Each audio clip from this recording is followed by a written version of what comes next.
அடுத்து பாத்தீங்கன்னா நம்ம வீரத்துறவி ஐயா அவர்கள் அவங்க ஒரு விவாத அறைகோல் விட்டுருக்கிறாங்க. இன்னைக்கு என்ன விவாத அறைகோல்? அவர்கிட்ட பேட்டி எடுக்கிறாங்க. பேட்டி எது சம்பந்தமானா அந்த புதிய தலைமுறை தொலைக்காட்சி மேல டிஃபன் பாக்ஸ் குண்டு வீசினாங்களா இல்லையா? காவி தீவிரவாதிகள் டிஃபன் பாக்ஸ் குண்டு வீசினாங்க. அது குறித்து அவரிடத்துல பேட்டி எடுக்கப்பட்டது. இன்னைக்கு பேட்டி எடுத்து அந்த வீடியோக்கள் வாட்ஸ்அப்ல வந்து கொண்டிருக்கின்றது, பேஸ்புக்லையும் பரவிக்கிட்டு இருக்கு. பாத்தீங்கன்னா வீரத்துறவி ஐயா அவர்கள்ட்ட பேட்டி கேட்கிறாங்க. இந்த மாதிரி வந்துகிட்டு என்ன இப்படி செய்யலாமா அப்படின்றது சம்பந்தமா கேட்கிறாங்க. அதுக்கு முன்னாடி அந்த வீரத்துறவியினுடைய ஏஜென்ட் இருக்காரு, யாரு டிஃபன் பாக்ஸ் கொண்டு வீசினாரோ அவர் என்ன செய்யறாரு, அவர் ஒரு பேட்டி கொடுக்குறாரு. அந்த புது மாப்பிள்ள மாதிரி நின்று இந்திய இளைஞர் சேனா அமைப்புல இருந்து கைது போய் சரணடைஞ்சார்ல, நாங்க தான் வீசணும் அப்படின்னு சொல்லி சரணடைஞ்சாரு. அவர் பேட்டி கொடுக்குறாரு. அந்த காவி பயங்கரவாதி பேட்டி கொடுக்குறான். புதிய தலைமுறை இந்துக்கள் பெண்கள் கிட்ட மன்னிப்பு கேட்கும், தாலி சம்பந்தமான விவாதத்தில் நடத்துறதுக்கு மன்னிப்பு கேட்கும். அது மன்னிப்பு கேட்கறது தான் நான் இந்த எங்களுடைய கட்சி தொண்டர்கள் வெறும் பட்டாசு தான் போட்டாங்க. இதே இந்துவாக பட்டாசு போட்டாங்க. தொண்டர்கள் வெறும் பட்டாசு தான் போட்டாங்க. இதே இந்துவாக பட்டாசு போட்டாங்க. அதே இஸ்லாமியனா இருந்தா வெடிகுண்டை போட்டிருப்பாங்க. அதை புரிஞ்சுக்கணும். அதே இஸ்லாமியனா இருந்தா வெடிகுண்டை போட்டிருப்பாங்க. அதை புரிஞ்சுக்கணும். நாங்க வீசினது வெறும் பட்டாசு தான், வெடிகுண்டு இல்ல. பட்டாசு தான் வீசினாங்களாம். புதிய தலைமுறை தொலைக்காட்சி அலுவலகத்து மேல நாங்க வீசினது பட்டாசு. நாங்க இந்துவா இருக்கிறதுனால தான் பட்டாசு வீசணும், முஸ்லீமா இருந்தா வெடிகுண்டு வீசி இருப்பாங்க என்று செய்யறதையும் செஞ்சுட்டு எவ்வளவு தெனாவிட்டு பாருங்க, எவ்வளவு திமிரு பாருங்க. நீ வீசினது பட்டாசா? பட்டாசு தான் இப்படி வீசுறதாக இருந்தால் நீ நின்று பத்த வச்சிருக்க வேண்டியதானே? எதுக்கு வீசிட்டு ஓடுற? பட்டாசு தான் நான் வீசினேன் என்று அங்கேயே போய் சரணடைஞ்சிருக்க வேண்டியதுதானே? எதுக்கு பட்டாசையா வீசின? வெடிகுண்டை வீசி விட்டு பட்டாசு என்கின்றார்கள். அதை அதாவது சொல்லுவாங்கல்ல, கேட்கிறவன் கேனையனா இருந்தா எரும மாடி ஏரோப்ளேன் ஓட்டுச்சுன்னு சொன்னாலும் சொல்லுவாங்கன்னு. அந்த மாதிரி பட்டாசு தான் வீசணும். அப்ப பேரை மாத்திருவோமா? அப்ப ஆர்டிஎக்ஸ் பட்டாசு, கன்னி வெடி பட்டாசு. நல்லா அந்த நீ என்ன செய்யனா, தீபாவளி உங்க பிள்ளைங்களுக்கு இந்த காவி பயங்கரவாதிகளுக்கு சொல்றோம், நீ பட்டாசு விளையாட வாங்கி கொடுக்குற இல்ல தீபாவளிக்கு, இனிமே என்ன செய்யணும், சீனி வெடி வாங்கி கொடுக்காத, லட்சுமி வெடி வாங்கி கொடுக்காத, ஆர்டிஎக்ஸ் குண்டு வாங்கி கொடுவோம். வீட்டுக்குள்ளேயே வச்சு பட்டாசு கொளுத்தட்டும். கொளுத்துவியா நீனு? பட்டாசா? இப்படிப்பட்ட ஒரு திமிரான பேச்சை பேசக்கூடியதை பார்க்கின்றோம். முஸ்லிம்கள் எல்லாம் வெடிகுண்டு வீசுவார்கள் என்று இந்த அந்த பயங்கரவாதி பேட்டியும் குடிக்கின்றான். அதை நியாயப்படுத்துற மாதிரி இப்ப வீரத்துறவி உட்கார்ந்துகிட்டு அவரு தாலியை பத்தி பேசலாமா, மத விஷயங்களை பற்றி நீங்க இப்படி சொல்லலாமா? தாலி என்பது ரொம்ப புனிதமானது.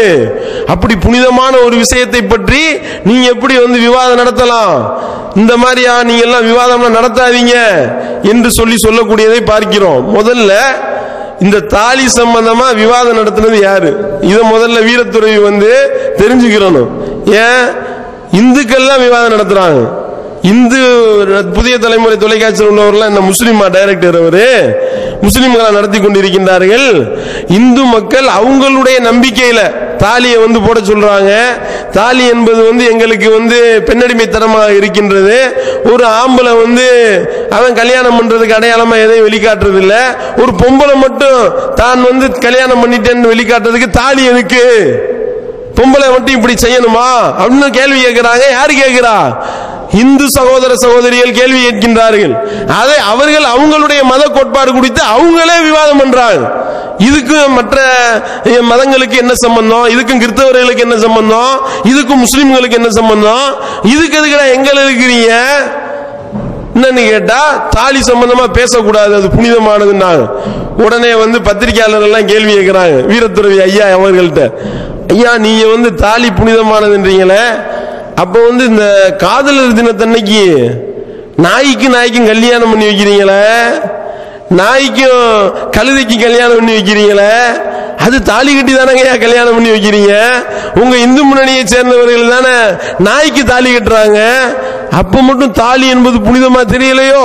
அப்ப நீங்களே கேவலப்படுத்துவீங்களா உங்க தாலிய அப்படின்னு வீரத்துறவி ஐயா அவர்கள் அதிர்ச்சி அடைஞ்சிட்டாரு. என்னடா அது இப்படி கேட்டுவிட்டாங்க?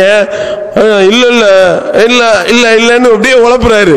கேக்குறாங்க, இல்ல இந்த கேள்விக்கு நீங்க பதில் சொல்லி ஆகணுங்க ஐயா அப்படின்னவனையும் இப்படிலாம் நீங்க எதிர் கேள்வி கேட்டா அப்புறம் நானும் எதிர் கேள்வி கேட்பேன். நல்லா கேளுங்கயா, கேளுங்க கேளுங்கன்றாங்க. இல்ல நீங்க இப்படிலாம் பேசிக்கிட்டே போனா பேச்சு வளர்ந்துகிட்டு இருக்கும். நான் உங்களுக்கு எல்லாம் பதில் சொல்ல தயார் இல்ல. சார், தாலி புனிதமானதுன்னு சொல்றீங்க. இப்ப பாத்தீங்கன்னா காவலர்கள் தனி பாத்தீங்கன்னா கழுதைக்கும் நாய்க்கும் இந்தி இயக்கங்கள் தான் அம்புகள் தான் தாலியை கட்டுறாங்க. அப்ப அந்த புனிதம் கெட்டு போகாதா?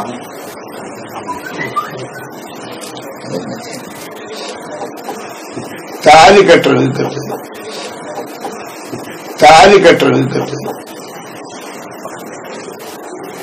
எங்களுடைய எதிர்ப்பை காட்டக்கூடிய விஷயம். அப்ப தாலிக்கு தாலி கட்டிட்டாங்க, அது மாத்திரம்தான் இருக்குன்னு சொல்றவங்க எங்களுடைய நெய் விஷயங்களையும் தெரிஞ்ச கூடாது.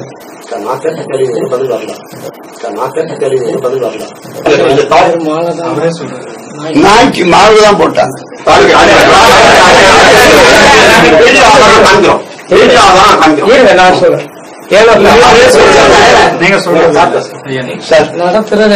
இவங்கதான் எடுத்துனாங்க மணலி பகுதியில். வருஷம் 7வது வருஷம் நடத்திக்கிட்டு அதே நிறைய இந்து இயக்கங்கள் தாலி கட்டுறதா விஸ்வல் கழுதைக்கு தாலி கட்டுறதெல்லாம் நாய்க்கு கட்டிருக்காங்க. நான் காமிக்கிறோம், நாங்க ஆதாரம் காமிக்கிறோம். அப்ப அந்த தாலியோட புனிதம் கெட்டு போகாதா? நீங்க அப்ப ஏன் கண்டிக்கல? இந்த மாதிரி விவாதங்கள் தான் ஆரம்பிச்சு முடிவே கிடையாது. இது விவாதம் இல்ல சார், எதிர் கேள்விதான். அதான் சொன்னீங்க. நீங்க எதிர்கேள்வி கேட்டீங்கன்னா அதுக்கு எதிர்கேள்வி நான் கேட்பேன். அது முடிவுதான் இருக்கும். விவாதம் அது மாதிரிதான் சார். ஒரு தொலைக்காட்சி ஒரு விவாதம்ன்றது ஆரோக்கியத்துக்கு தான் பண்றது வழியா எந்த அமைப்பையும் பின்பற்றுறதுதான் நடத்துறது கிடையாது.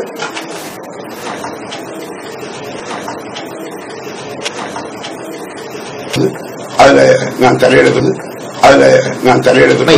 அவருக்கு மட்டும் இல்ல, எல்லாருமே என்ன கேட்பாங்க, அதுதான் அவரு கேட்ட கேள்விதான் நாங்க எல்லாருமே. அதான் சார், தாலியோட புனிதம் குறையுதுன்னு சொன்னீங்கன்னா காதல் தினத்துக்கு எதுக்கு நாய்க்கும் கழுதைக்கும் அந்த தாலி தானே கட்டுறீங்க? அந்த புனித குறையில நான் கேட்கறதுக்கு எல்லாம் எல்லாருமே மட்டும்தான் மாத்திருக்காங்க.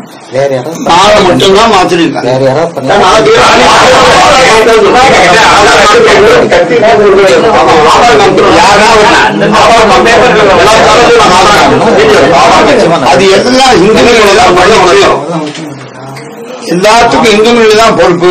இந்து மொழி தான் பொறுப்புன்னு சொல்லிட்டு இந்திய இயக்கம் சொல்றீங்க சார். சப்போர்ட் பண்ண இந்து இயக்கங்கள் சொல்லு. நான் இந்து மொழி பத்தி தான் பேசிட்டு இருக்கேன். அப்ப அவங்க ஏன் கண்டிக்கிறேன் சார்? அப்ப அந்த இயக்கம் ஏன் கண்டிக்கிறேன்னு கேட்கலாம். ஒரு விவாதத்தை கண்டிக்க நீங்க அது மாதிரி நாய்க்கும் கழுதைக்கும் தாலி கட்டும் போது ஏன் கண்டிக்கல அப்படின்னு கேட்கலாம். சொல்லுங்க. தப்பிச்சு ஓடுறாரா? உன்னால பதில் சொல்ல முடிந்ததா? இவரால பதில் சொல்ல முடிந்ததா? பதில் சொல்ல முடியலையே. இந்த திணறக்கூடிய வீடியோக்களை போட்டு பாருங்க. எப்படி அவர்கள் உண்மையிலேயே சத்தியம் இருக்குமே ஆனால், தவறுகள் சொல்வது சரியாக இருக்குமே ஆனால் ஊண்டி பேசுவாங்களா இல்லையா? கடந்து முழிக்கிறாரு. இல்ல அது நாய்க்கு நாயும் கல்யாணம் பண்ணி வைக்கிறாங்கன்னா தாலிலாம் கட்ட மாட்டாங்க, மாலை மட்டும்தான் மாத்தி விடுவாங்க அப்படின்றாரு. உடனே இங்க இருந்து சவுண்ட் விடுறாங்க, மாலை மாத்துறது இல்ல தாலி கட்டுறது வீடியோ வச்சிருக்கோம் நாங்க, எடுத்துக்கிடுவா போட்டு காட்டவான்றாங்க. இல்ல அப்படிலாம் இல்ல அப்படியா இங்க நடத்துனாங்களா இந்து முன்னணிக்காரவங்களான்னு கேட்கிறாரு. அப்ப இந்து முன்னணிக்காரவங்களை நீங்க கண்டிங்க பாப்போம் இப்ப அப்படின்னு பதில் சொல்ல முடியாம கூனி குறுகி வெக்கி தலை குனிந்து உட்கார்ந்து இருக்காரு வீரத்துறவி. இதுதான் நடமை. அந்த வீடியோக்களை பாருங்க.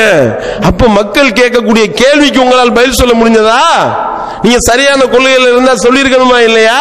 அதே நேரத்தில் இந்த கூட பக்கத்தில் உட்கார்ந்து இருக்க இன்னொரு ஜால்ரா அவர் எந்திரிச்சுக்கிட்டு அப்பனா நீங்க பர்தாவை பத்தி விவாதம் வைங்க, நாங்க பேசுறோம், பர்தாவை பத்தி நாங்க பேசுறோம், பர்தாவை பத்தி விவாதம் நடத்த தயாரா என்று கேட்கின்றார். சார் அப்ப ஏன் ரம்ஜான் பத்தி பேசுங்க. என்னைக்காவது ஏதாவது ஒரு ட்வீட் பண்ணிருக்கீங்களா? கிறிஸ்துமஸ் பத்தி பண்ணிருக்கீங்களா? சார் நீங்க பர்தாவை பத்தி விவாதம் யாராவது நடத்துங்க சார். பேசுறோம் சார், நாங்க யாரும் பேசுறோம். இந்த இந்து முன்னணியினுக்கும் ராமகோபாலன் வீரத்துறவி ஐயா ராமகோபாலன் இருக்கிறாரு, அவருக்கும் பகிரங்க அறிவுகள் கொடுக்கிறோம். வா தயார், பர்தாவை பத்தி பேசுவோமா?